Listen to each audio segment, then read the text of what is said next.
Home gyms could get expensive very quickly, but today I want to tell you where I think it's worth cutting corners, going the cheap route, because you do not need to spend top dollar on everything. This video is all of my personal ways that I save money in my home gym. Some people want to pay a premium on certain things, and that's fine. I place value on certain things that other people don't. For example, lever arms. A lot of people don't love them. I do. So for a lot of people, that's a waste of money.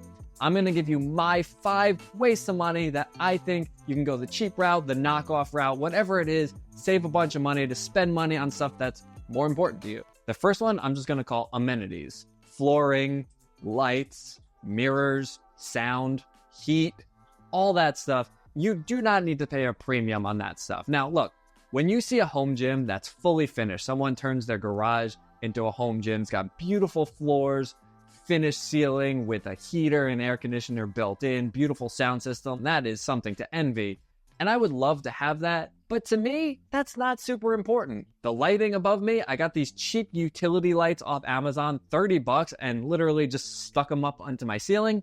And I don't know about you, but I feel like I got pretty decent light down here. Underneath me, I have horse stall mats from Tractor Supply. They're 4x6, 3/4 of an inch. Literally, they're made for horses in a horse stall, but they work great for a home gym. Platforms are something I researched a lot. They can get very expensive. I like to deadlift. I go relatively heavy, but I'm not one to slam my weights and drop them from up high. I'm not doing a lot of Olympic lifting. So for me, having a platform was not important. So these horse stall mats work great. And you could go cheaper. There are flooring options that are cheaper. They're just not that great. There's those like styrofoam tiles that lock together, but there's nothing to them. They will press down very, very quickly. And now the next way that I save money in my home gym might be surprising to a lot of people, but it's the weight plates. I have a decent amount of plates in my gym and none of them match. For example, I got a Weider weight set, which is a very inexpensive brand. Not the greatest quality, but it's a weight plate and it works just the same. And then I have another set from Bells of Steel. One step up, a little bit nicer, and I put stickers on them to make them a lot cooler. And then Facebook Marketplace, I got these super beat up weights that are obviously not very nice, and none of my plates match. I got 45s, I got 35s, I got 33s, I got 25s, and then I wanted some bumper plates, so I got these imperfect scratch and dent bumper plates that have a few little bumps and bruises that really don't make a big difference, but you could see them.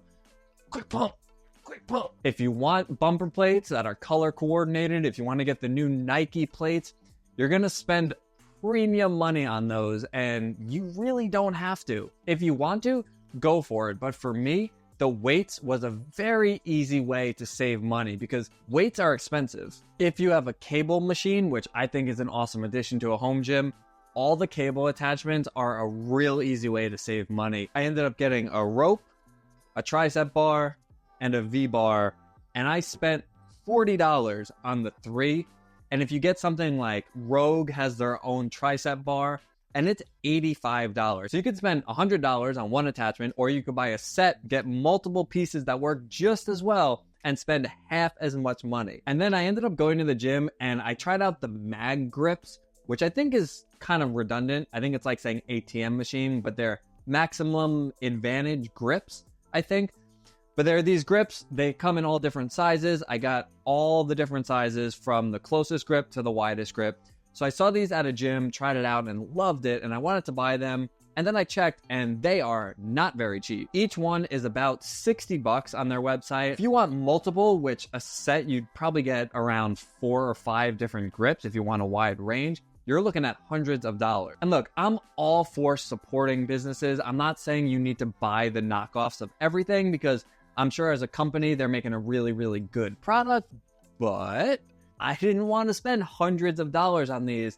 So I went on Amazon, found another brand selling a very similar product. Obviously, these are not a necessity in a home gym, and if you don't have a cable machine, you're never going to buy these. This is a luxury item, but something that I really wanted and thought would be great to have, and I spent $100. So right there, I saved myself a couple $100. Another way that I've saved money in my home gym, which I know a ton of people are going to disagree with, is storage. Plate storage, bar storage, attachment storage. A lot of people like a really clean gym, stuff on the walls, their barbells hanging.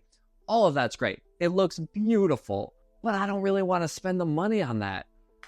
I have these concrete walls that I really don't feel like messing with, so I just went with whatever holes were already in there. And then otherwise, I've got bars on the ground. I have a multi-grip bar here that I just tucked into the corner. I have an attachment. I have stuff all over the place. This stuff's all against the wall. Like this bar that's in the corner against the wall, it's never going to get in my way. Sure, it doesn't look nice, but it gets the job done. And then the last one here is my plate storage. This is a weight tree. This one has wheels. A little bit fancier. I originally had a weight tree that was as cheap as you can get. I realized that I needed a low profile, kind of thin. So I got this one with the wheels. This was an Amazon $100 purchase. The same unit from Titan, I think, is over $200. So I spent half of that. The best and cheapest solution is to just put your plates on your rack. The way my setup is with the cable machines on the back and the lever arms on the front, I don't really have the room for it. Before I upgraded and got those pieces, I did just have weight horns on my rack and just kept the plates on there.